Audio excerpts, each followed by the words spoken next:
We're going to continue with our lining for this little raccoon hat. What I did was I decided to cut the inside flaps out of, this is like a lightweight upholstery fabric that feels like velvet. So I've got it so the nap is going down, and I cut two for the inside. I pressed it just inside of the turn line. So all the way around, including the top edge. And so that should work good. So I wanted to show that to you if you decide not to use fur for the inside of your ear flaps. So I've got those two set. Now what I'm going to use for the lining inside the hat is, this is a quilted nylon fabric that I get. And it's about an inch wide quilt. So it's a little smaller than the 2-inch wide that I use on my blankets, but it's available. I'll put it in the description as to where I buy this from. Now, I cut my hat linings usually on the bias. So here's my bolt of fabric, and I mark the bias on the yard goods, and then I cut my hat linings going out in the bias, because a lot of times I want to have my hat linings to be able to have just a little bit of give. And when this is cut on the bias, it does have just a little bit of give at the bottom edge. And also in my hats, when I make my regular hats, I do that also. So what I've done is I've got my front marked out, and I kept it together right here in the center front, so I'm not going to have a seam there on the center front. I'm going to start this about right here to join my two fronts up, so it's going to have more of a dart. I did not cut the ears out. I left this smooth going around, so you don't include your ears. But I did add, you know, a 1/2 inch seam allowance all the way to the outside edge around the crown. At the bottom, I made it a little bit more generous. I did press that up on that bottom line, just above the turn line. And on the back, what I did was I did the same thing. I pressed it up above the turn line. And on my pattern, I have marked where the elastic starts and stops. So I transferred that to my pattern, from my pattern to my fabric. So my elastic is going to be attached right here, and it's going to travel through a tunnel to the center back. And so right here is where I've got my elastic, where I've got it so it's sticking out so I can attach it. So what I did was I took a cord stop, and I have my elastic. I use a little pony bead. See this little pony bead? You can buy a big package of like 1,000 of them for, I think, like $2 or $3. And then I've got my cord stop. I've got a couple different cord stops. This one works good with round elastic. This cord stop works good with flat elastic. It only has one opening. Both of the cords go through that one opening.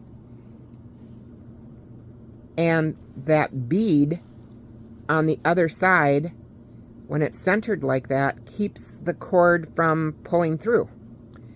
So this is going to be inside the hat. What I did was I sewed my center back seam on the center back of my hat. Then what I did when I sewed that, I left, this is where my turn is, sorry, got out of focus. This is where my turn line is. So 1/4 of an inch above the turn line, I left a small 1/4 inch opening. I back tacked here on my sewing machine, and I back tacked above that on my sewing machine. So my opening is right there. Then what I did was I folded back my lining fabric, and I zigzag stitched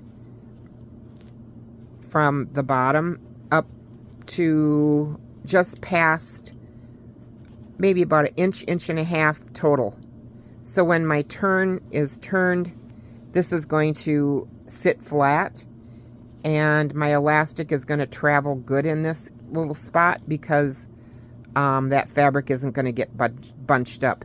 So I just zigzagged stitched both sides of the fabric right there. See that? My elastic is pulled through to the inside.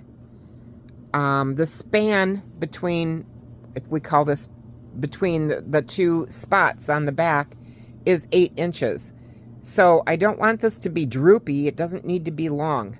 So I just am going to make this just practically exactly the length that it needs to be, because the elastic will stretch and I can pull it tighter.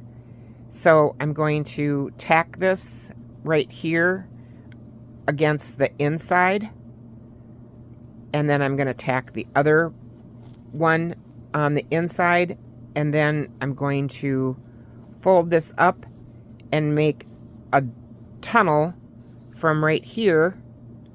I could go the whole length, but I'm not going to. I'm going to make a tunnel just from this portion where I've got the ear flap tacked across the center back over to the other side, and that's where my elastic will travel through, and this is going to make this little hat adjustable. So this will let you pull the elastic, and it's going to let you cinch the back of this hat to give it a little bit more contour.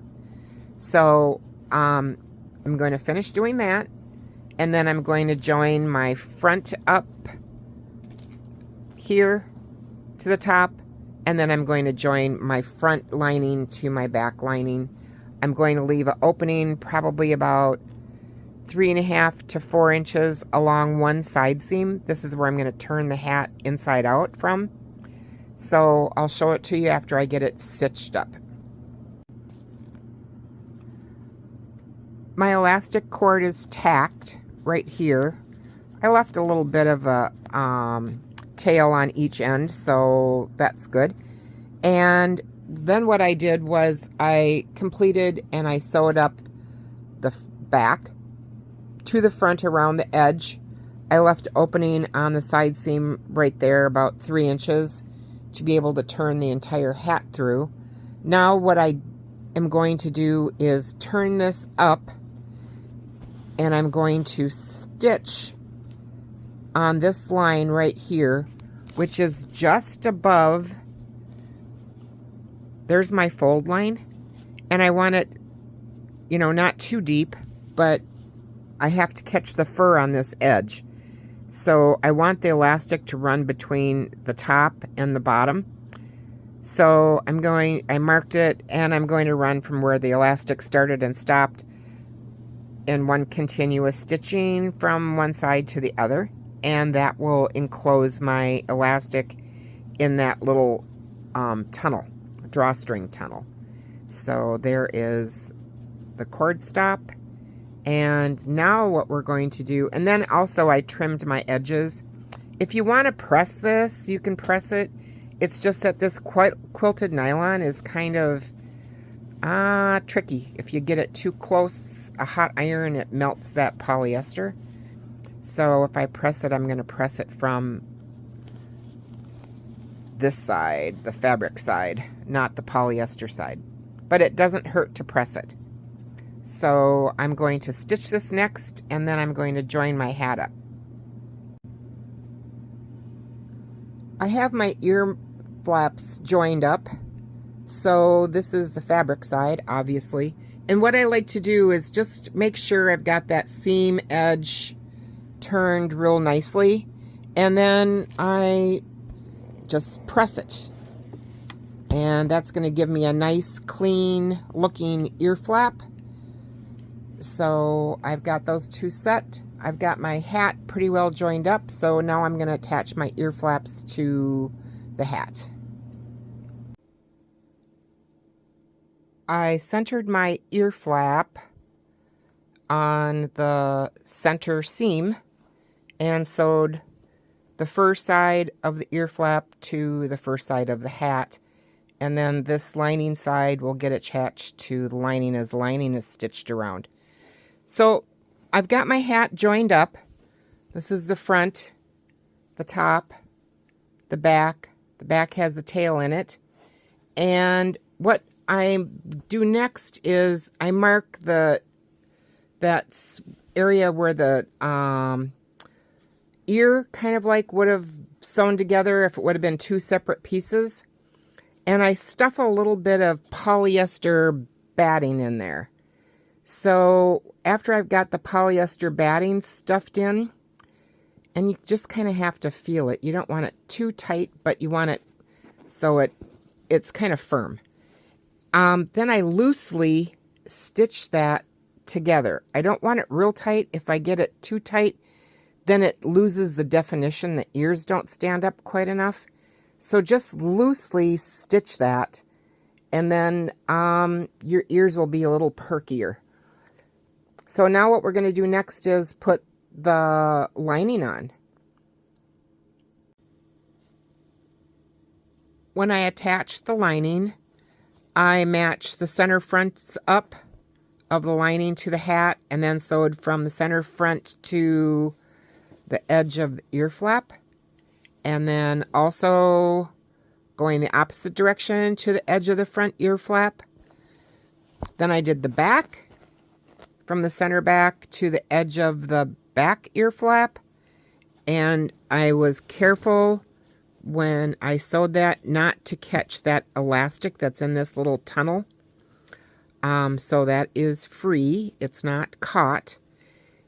Now, if you decide you don't want to do this tunnel thing like I did, now is the time you've got this selvage. Just tack your elastic onto the edge of your hat at the position where it's supposed to go, which starts like right behind the back of the back ear flap. And then just, you know, push this up, make a little tunnel, and stitch it down in there, just so it rides at the center back and it doesn't float up. That's what you want. Now, when I got to the ear flaps, I went from the center of the ear flap with the lining to the front, the center of the ear flap with the lining to the back, and I just caught the inside ear flap. I didn't catch the outside ear flap. And what I'm going to do is just probably tack this together so they ride nice when the hat's turned inside out. I don't think it would be necessary, but I don't think it could hurt. The next thing we're going to do is I trimmed my seams on my lining pretty much all the way around. I'm not going to trim the edge on my perimeter that went around. I just did the seam lines that were the inside of the hat. So here's my opening. Where is it? Right there. So I'm going to gently turn the entire hat. And there's one other thing I'm going to do is the center here on the lining. I am going to match that to the center on the top of the hat. And I'm going to tack that in place. I usually try to stick my hand back in there after I have it turned to do that. But that's just going to keep the center of my lining on the center of my hat. So we'll see what it looks like. I have my hat turned, and after I have it turned, I like to go around on the edge and finger press it down so that I've got a nice firm edge. And then my iron is still warm, so I just come back and just give it a nice press on that edge. It doesn't hurt. And I did tack my ear flaps on the inside after I got it turned, so that ear flap lining won't poke the wrong way on the inside of the hat, and it'll ride better. So the other thing that you can do is when you get to the back is here's the bottom of our tunnel where it's stitched onto the fur. Here's the top of our tunnel. You can take just a couple of hidden stitches in this to keep it so that that doesn't roll. but I haven't pressed it yet. It's just kind of up to you. And what's left after that is just close this up by hand. And then we're going to do our pom-poms for the end of our drawstrings.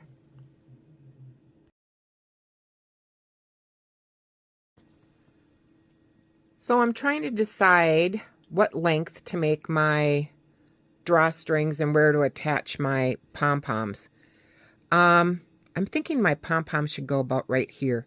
So I just tied the hat on my dolly, and I think it's kind of cute. And then I'll show you where we're going to make our pom-poms. You know, sometimes these pom-poms, the balls are so, you know, round and nice that just one little loose tie will help keep the hat on. So, you know, you kind of have to decide what you want to do. But what I do like is I do like a small tail. I think two things. I like the tail set up higher on the hat because then it doesn't get caught in the neckline of a child's jacket or in their car seat. And, you know, short is cute. It bobs along and it's adorable on. So whatever you decide to do. Now, I use the regular ears on this. If you wanted to do a panda ear, where it's more of a bear ear, you could do the rounded tip. And the pattern includes 2 different types of ears. So fake fur, you make it the same way. You just have to add a seam allowance. And, you know, it's just a matter of however you want to sew it. This was all sewed on a fur machine. But I think the inside flaps with the velvet are nice. I did make another one earlier, and I used fur flap on the inside. And on this one, I used a fleece lining. I think the fleece lining made it a lot smaller for some reason. I think the fleece I used was it was probably too thick. But it feels good. That's not the issue. I just think it was too thick. So if you use fleece, construct it the same way. And I just use maybe a thinner fleece. You don't really need it for warmth. You just need it for comfort. So, and for a lining. But yeah, I mean, it's a really cute hat. So I'm going to show you how we're going to do our pom-poms. What I do is I take my circle, my first circle, or square, whatever, and I cut a slit through the leather, and then I'm going to take my drawstring cord and put my drawstring cord down through that slit, like that, and then I'll show you the rest. Here's how I do my pom-poms on my hood cords. So I just put a little piece of tape on the end of the drawstring so it's easy to thread through the slit I make in the leather. You can see the slit right there and this one. And then what I like to do is I take my drawstring and I make a knot. Okay, so the knot's going to help secure that so it doesn't pull through. And then I take my needle and thread and I stitch that hole up, that slit that the drawstring cord came through, with a couple of stitches. And then I'm also going to secure this down with a couple more stitches just so it stays nice and secure on there. Now, after I got that done, what I did first was I went around the entire edge, just in from the edge, maybe, I don't know, 1/8 of an inch or so, with a double thread, and my stitches are maybe less than 1/4 of an inch apart, I think. And what this is going to do is when I pull on the one end, it's going to draw this up. I use a little bit of Dacron fluff on the inside before I start drawing it up, and they turn out pretty sweet. So I'll show you when I get done. So I've got my fiberfill in there, and I started to pull this shut. So once I pull it shut, it'll completely compress that hole, and it'll be cute on. Then you just take your thread, knot it, and go back and forth a couple places and secure it, and you're finished. So I wanted to show you one other thing. This pom-pom was from a 3-inch circle.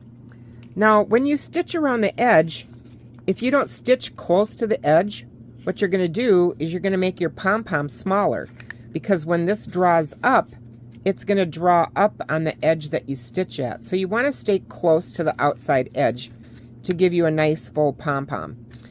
The other thing I noticed at when I did this was I didn't have tipping all the way through on my leather on this.